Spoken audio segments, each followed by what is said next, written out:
리플렉터는 워낙 여러 가지로 사용되는데, 예를 들어 반영하다, 반성하다. 여기서는 성찰하다라고 번역하는 게 제일 좋아. 곰곰이 생각해 보는 거. 성찰을 해보자고, 곰곰이 생각해 보자고, 요구들에 대해서. 조직의 요구, 지도자의 요구, 가족들의 요구, 오늘날의 요구들. 생각해보면 우리는 금방 깨달아. 그와 같은 요구들이 가지고 있는 특성 중에 하나는 바로 포용성이다. 포용성이 무슨 말이야? 넓은 마음으로 다 받아준다는 얘기지. 한 사람도 안 빼고. 대시라고 하는 건 접속사. 접속사가 나왔으면 주어 플러스 동사.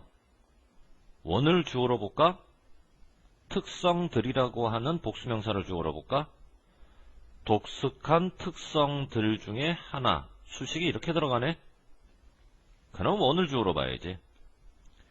앞에 넣은 명사가 복수라고 해서 이거를 아로 처리하면 안 되는 거야.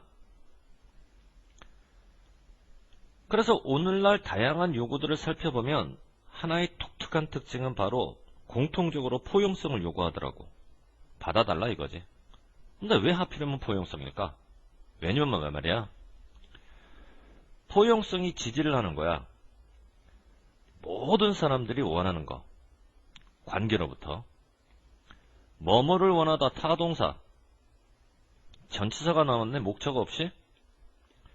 그러니까 여기가 목적격 관계대명사.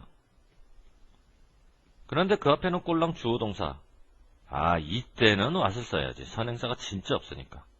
뭐뭐 하는 것. 모든 사람들이 결국 원하는 것을 지지한다. 이런 식으로. 그럼 모든 사람들이 결국 원하는 게 바로 뭐야? 협력이지. 생각해봐. 사람들은 협력을 원해. 협력을 하기 위해서는 포용성이 필요한 거지. 아니, 받아주어야 협력을 하지 받아주지 않는데 뭔 협력이 되겠어. 사람들은 이런데, 그런데 말이야. 다수의 지도자, 조직, 가족들은 여전히 사용을 해. 어떤 언어? 되게 오래된 패러다임의 언어. 일단 여기까지. 이번에는 다수에 해당하는 머저리티가 주어올까? 뒤에 나오는 세 개의 복수형 명사가 주어올까? 다수라고 번역되는 머저리티는 엄연히 부분을 나타내는 말이고, 부분을 나타내는 말은 엄연히 전체를 나타내는 말과 항상 이렇게 오브로 연결이 돼서 전체 중 일부라고는 번역이 되지만 부분은 주어가 될 수 없다는 거 여러분들 알지? 반드시 전체에 해당하는 낱말이 주어가 되는데 전체에 해당하는 낱말을 보니까 세 개의 명사가 복수로 연결됐잖아. 당연히 그렇다면 동사도 복수로 들어가야지. 자, 요즘 사람들은 하나같이 뭐를 원해? 포용성. 포용성을 원하는 이유는 협력 때문에. 그렇지만 다수의 지도자나 조직은 낡은 패러다임을 사용한다고. 낡은 패러다임이 뭐냐면 결정을 내리는 건 한 사람만 결정 내린다. 주로는 나이 가장 많은, 교육 많이 받은, 가장 부유한. 그리고 이 사람들이 결정을 내릴 때는 다른 사람들과의 토론, 다른 사람들의 포용 절대 안 해. 여러분들 few가 들어가든 little이 들어가든 부정이 형성된다는 거 알지? 그러면 한 사람만 결정을 내리고 다른 사람들과 토론이나 다른 사람들을 포함하지를 않는다는 얘기는 이번에는 정반대 개념, 베타성 개념으로 들어가는 거야. 베타성이라고 하는 건 정확하게 뭐와는 반대되나? 포용성과는. 포용성은 다 받아들이는 건데 넓은 마음으로. 베타성은 다 빼버리려는 거야. 지 혼자만 하려는 거지. 현대의 요구의 특징은 포용성인데 사람들은, 특히 지도자들은, 조직들은 아직도 베타성이라고 하는 과거의 낡은 사고방식에서 벗어나지 못했다고 필자는 비판을 하는 거지. 이해됐지 무슨 말인가? 그래서 주어야 당연히 동사 플러스 목적어지. 타동사니까. 주동목 다 잡혔잖아. 이 상태에서 관계대명사 위치 쓸 수 없지. 주어가 나왔으니까 주격 안 되고 목적어 나왔으니까 목적격 안 돼. 그러니까 이렇게 전치사를 붙여서 전치사의 목적격을 만들어 주거나 아니면 전치사 플러스 관계대명사 위치를 관계부사로 처리할 수도 있지, 그지? 그러니까 우리가 공부할 때는 인위치로 공부했지만 정작 시험에 where가 나온다고 해서 당황해하지 말라고. 자, 또 하나. fe와 little의 차이점은 이미 여러분들 다 알 거야. few는 수를 나타내고 little는 양을 나타낸다. 양은 많든 적든 셀 수 있다 없다? 셀 수 없지. 셀 수 없으면 단수 명사와 결합하고, 그러면 정반대로 few라고 하는 것은 무슨 명사와 결합한다? 복수. 그러니까 관건은 명사를 봐야 되는데 이것도 단수고 이것도 단수이기 때문에 little로 가지 few로 갈 수가 없다는 얘기지. 그러면 여기서 주어 1, 동사 1, 접속사 다음에 주어 2, 동사 2. 그들의 결정이 지배를 하는데 다른 사람들과의 토론이나 포용은 없이 동사 될 수 있겠니? 말도 안 되지. 분사구문 처리.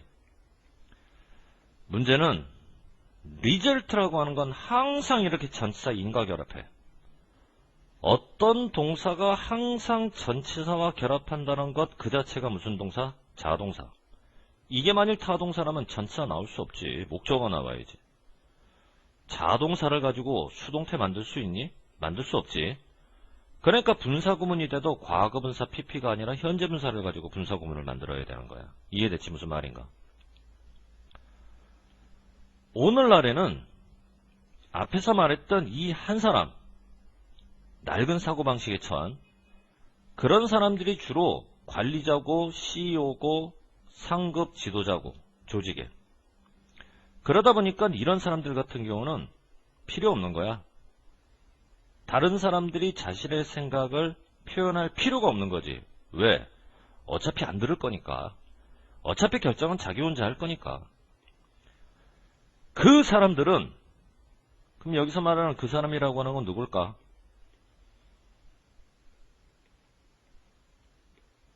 다른 사람들. 결정을 내리는 한 사람이 볼 때는 적절한 대상, 부적절한 대상. 부적절한 대상. 그 사람들의 생각을 들어볼 필요도 없으니까. consider가 또 나왔지? 수동태로 나오긴 했지만 엄연히 consider는 오형식 동사를 가지고 수동태를 만든 거라서 여기는 원래부터 목적격 보호. 보호라는 얘기는 결국 아까도 말했지만 부사를 쓰지 못하고 형용사를 써줘야 되는 거지. 그지? 이해됐지? 무슨 말인가? 연구가 보여준다고 이렇게 문제를 풀어가는 데 있어서의 배타성이라고 하는 것은 천재에게조차 절대 효과적이지 못하다.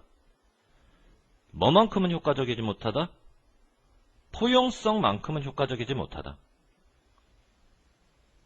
포용성이라 하는 것이야말로 사람들의 생각을 들어주는 것이고 문제 해결이 발전되는 것이니까 협력을 통해서.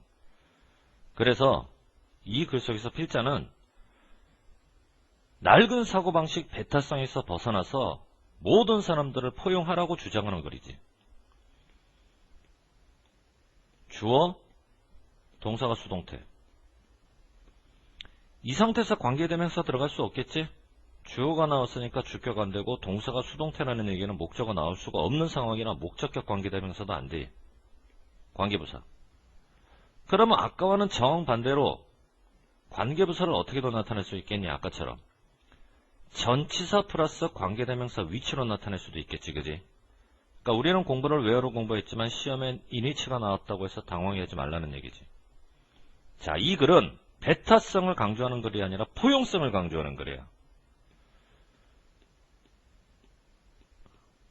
inclusivity. 그거를 뭐로 강조하나? 협력으로. collaboration. 포용성의 효과. 협력의 기초로. 됐니? 자, 그 다음.